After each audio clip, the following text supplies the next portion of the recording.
Blackstone presents The United States versus China, The Quest for Global Economic Leadership by C. Fred Bergsten.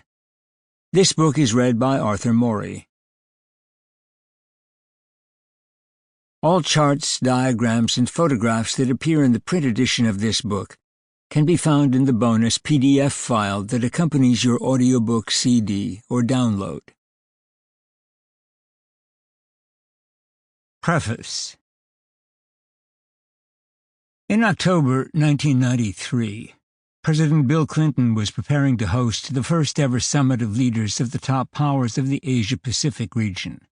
China, Japan, South Korea, Indonesia, and a dozen others, along with the United States.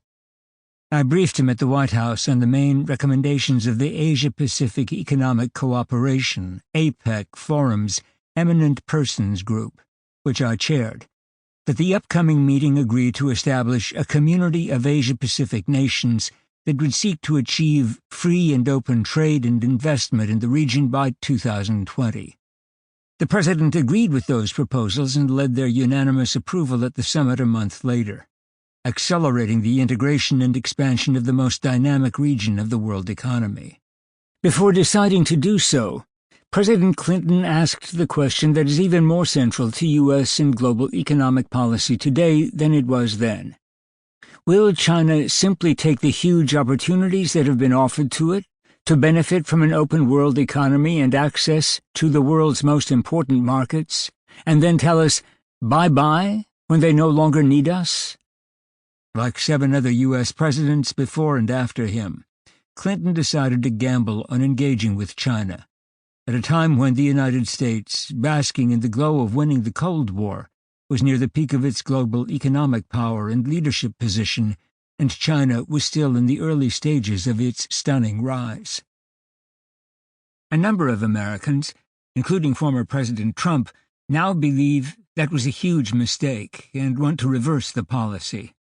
They fear that China will overtake the United States as a regional and even global power, and represents an existential threat to its world leadership, perhaps even its national security.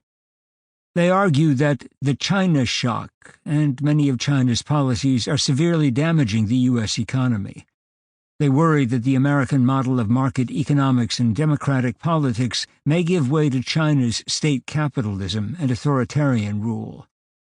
They conclude that China must be confronted and contained. The trade wars from 2017 could be just the start of prolonged and escalating hostilities between the economic. Sample complete. Ready to continue?